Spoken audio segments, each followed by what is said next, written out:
Selamat datang di channel Pemuja Malam. Jangan lupa like, share, and subscribe ya. Terima kasih.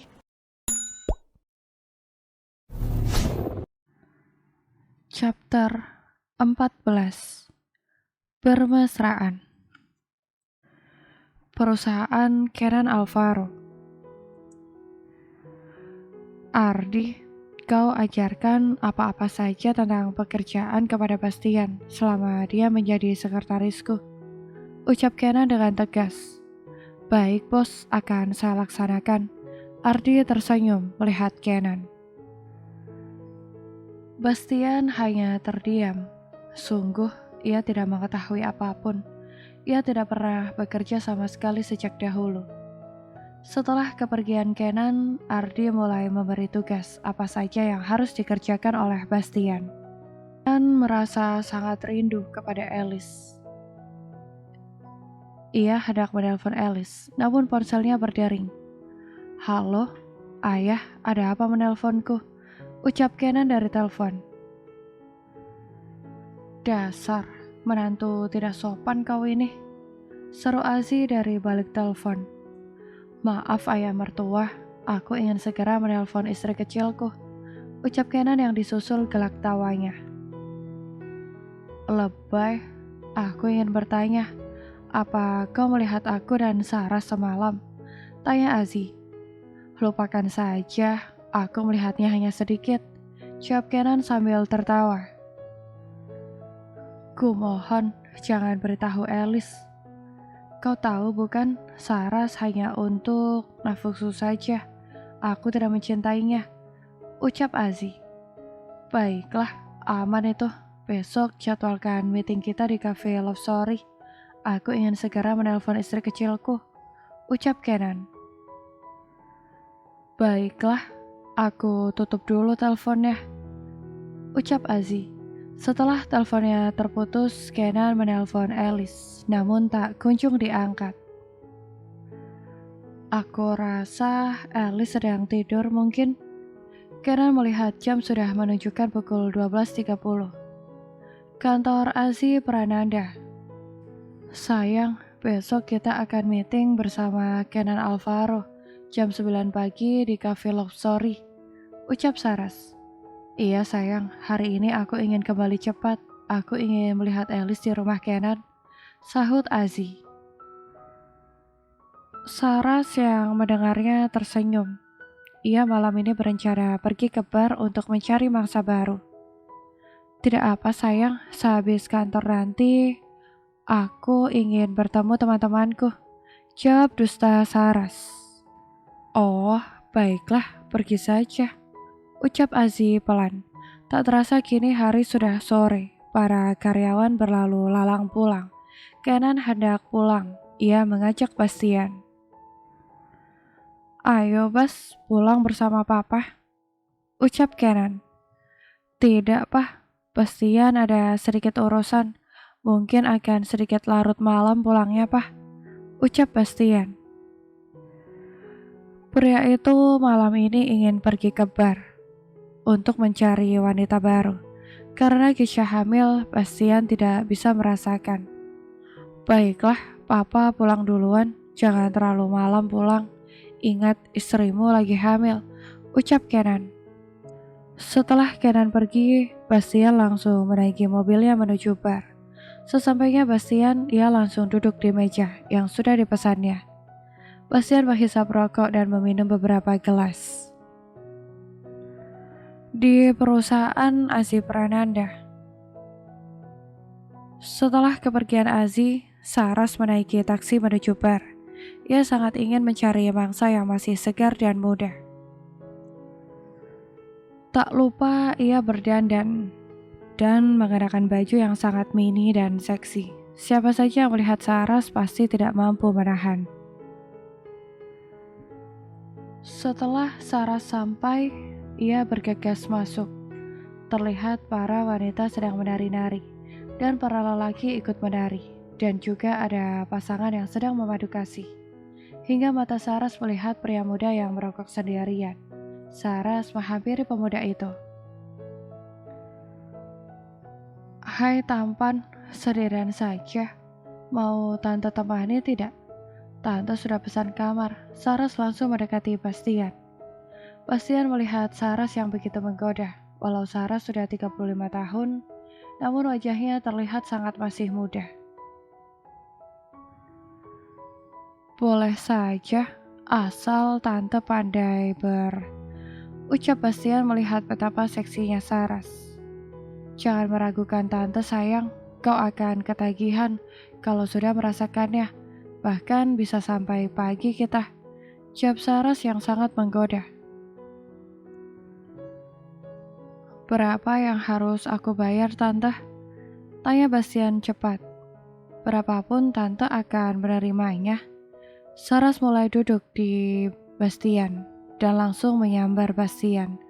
Dan Bastian Saras dan membalasnya. Ayo sayang, ke dalam kamar yang sudah tante pesan. Tante sudah tidak tahan lagi, ucap Saras dengan suara yang sangat berat. Baiklah, tunjukkan di mana kamarnya. Bastian menggendong tubuh Saras. Ia memiliki tubuh yang ideal, jadi tidak sulit bagi Bastian untuk membawa tubuh Saras. Dimension Kenan Alvaro. Kenan yang baru memasuki rumah, ia melihat mobil Aziz di depan rumahnya. Segera menghampiri sang mertua. Wah, ayah mertua, senang melihatmu berkunjung ke rumahku, ucap Kenan. Namun Aziz tidak menjawab, langsung memasuki rumah Kenan. Kenan mengikuti Aziz dari belakang. Sesampainya mereka di dalam, terlihat Elis sedang memasak di dapur bersama Biiem. Sayang, ayah datang. Mengapa kamu memasak? Ucap Aziz. Ia mendekati putrinya. Istri yang baik harus melayani suaminya dengan baik, ayah. Jawab Elis yang tetap fokus memasak. Kenan tersenyum. Sungguh, ia begitu beruntung mendapatkan Elis, pikirnya. Jangan terlalu capek sayang, Om tidak mau anak kita kelelahan, ucap Kenan. Iya Om, ini sudah selesai. Elis memasak kepiting asam manis kesukaan Om. Elis sudah menyelesaikan masakannya dan Biiem yang menyusunnya. Sayang, Om mandi sebentar ya. Kenan langsung berlalu pergi menuju kamarnya. Ayo ayah, duduklah. Elis dan Aziz duduk di ruang tamu. Oh iya sayang, apa ayah boleh meminjam suamimu untuk 2 hari saja? Ucap Aziz. Memangnya mau pergi kemana? Jawab Elis. Ayah ingin membawa suamimu ke kota B, ada urusan bisnis sayang. Dusta Aziz, padahal ia ingin menemui Lydia. Ya sudah ayah, cuma 2 hari saja bukan? Jawab Elis. Di sela-sela mereka mengobrol, Kisha menghampiri mereka. Paman apa kabar? Sudah lama sekali kita tidak bertemu. Ucap Kisha yang hendak mencium tangan Aziz. Sudahlah nak, lihat perutmu sudah sangat besar. Duduk saja di sini. Ucap Aziz sungguh ia sangat menyayangi Kisha. Ia sangat marah kepada Kisha. Namun ia berpikir tidak sepenuhnya adalah kesalahan Kisha. Iya paman, Kisha duduk di hadapan Elis. Di mana suamimu nak? Tanya Aziz yang melirik ke seluruh ruang. Entahlah paman, seharusnya dia sudah pulang bersama dengan Papa Ken. Jawab Kisha sembari mengelus perut buncitnya. Oh, ya sudah. Berapa bulan kehamilanmu nak? Tanya Aziz. Elis tidak peduli dengan percakapan mereka dan memilih untuk diam saja. Sudah 5 bulan, Paman. Jawab Kisha tanpa rasa malu. Wah, sudah besar ya. Elis baru 1 bulan. Ucap Aziz. Ia melirik putrinya yang terlihat sangat kesal. Mereka terus mengobrol, sedangkan Elis hanya diam saja, hingga Kenan menghampiri mereka. Ayo Aziz, makan malamlah dulu bersama kami. Ucap Kenan. Mereka perlahan menuju meja makan. Kenan tidak langsung duduk, melainkan membuatkan susu untuk Alice. Setelah selesai, ia memberikan segelas susu untuk Alice. Sayang, ini habiskan dulu susumu. Alice tidak membantah, ia langsung menghabiskan susu buatan Kenan. Ken, di mana anakmu? Tanya Aziz sambil melirik Kenan. Oh iya, Bastian tadi meminta izin untuk menemui teman-temannya. Aku lupa mengatakan pada menantuku. Jawab Kenan, dan Kisha hanya bisa tersenyum. Kurang ajar kau, Bastian. Lihat saja nanti. Kalau kau pulang, akan kuhajar kau, batin Kisha. Mereka mulai makan, dan selama memakan makanan, mereka tidak ada yang bersuara. Hingga mereka selesai menyantap makanannya. Ken, aku ingin pulang, sudah kenyang soalnya, ucap Aziz. Kenan langsung tertawa kecil, sebab sang mertua terlihat sangat lucu di matanya. Pulanglah, aku ingin bermesraan bersama istriku. Kekeh Kenan, dan Aziz langsung meratap sang menantunya dengan tajam. Dasar lelaki mesum, ucap Aziz dengan kesal. Menginap saja di sini, ayah. Besok baru kembali, pucuk Alice. Namun Aziz tidak mau. Lain kali saja ya sayang, ayah pulang dulu ya. Mereka semua mengantarkan Aziz sampai depan rumah. Setelah kepergian Aziz, Kenan dan Alice masuk ke dalam kamar mereka. Sedangkan Kisha, ia berada di luar dan menerima telepon dari seseorang. Halo, untuk apa? Kau menelponku? Ucap Kisha yang melihat ke seluruh arah. Ia takut ada yang mendengarnya berbicara. Temui aku di hotel besok, ucap si penelpon. Baiklah, aku akan ke sana besok jam 8 pagi. Jawab Kisha cepat. Aku sangat merindukanmu sayang, ucap si penelpon. Ya sudah, aku tutup teleponnya, ucap Kisha. Ia segera masuk ke dalam kamarnya. Di dalam kamar Kenan tengah asyik mengobrol bersama calon anak mereka, hingga ia dikejutkan oleh Alice. Om tidak mencurigai Bastian, ucap Alice. Tidak sayang, mengapa memangnya? Jawab Kenan yang menatap wajah Alice. Pasti Bastian kebar. Dulu sewaktu kami pacaran, dia sering sekali kebar. Dan pasti dia selalu pulang pagi, jawab Alice. Hah? Benarkah sayang? Tanya Kenan. Kenan selama ini tidak mengetahui kenakalan anak sambungnya. Ia lebih sering memperhatikan pekerjaannya, sehingga tidak mengetahui apa saja kelakuan anak sambungnya. Benar Om, kita lihat saja nanti.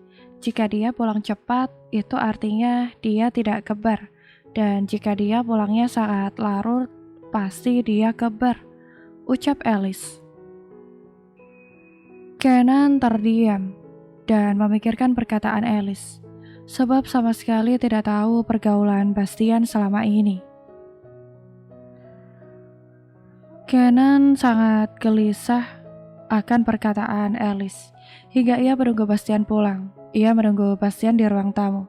Ia melirik jam sudah menunjukkan pukul 23.00. Namun sang anak tak kunjung pulang. Ia langsung menelpon pria itu dan tak kunjung diangkat hingga ia tertidur. Kenan tertidur di sofa hingga jam 5 pagi. Ia terbangun sebab suara pintu yang terbuka. Dari mana saja kamu? Jelaskan kepada papa, ucap Kenan dengan tegas, dan Bastian merasa sangat takut akan tatapan dari Kenan. Maaf, Pah, ucap Bastian pelan. Bermana yang kau datangi, Bas? Ingat, istrimu sedang mengandung, Bas, ucap Kenan dengan nada tinggi. Maaf, Pah, aku tidak akan mengulanginya lagi, ucap Bastian pelan. Tanpa bicara, Kenan pergi, meninggalkan Bastian. Pria itu langsung kembali ke dalam kamarnya. Bastian masuk ke dalam kamarnya. Ia melihat Kisha masih tertidur. Ia langsung masuk ke dalam kamar mandi, sebab aroma dengan Saras masih tertinggal. Saat Bastian mandi, ia teringat kembali kegiatan panasnya dengan Saras. Bersambung.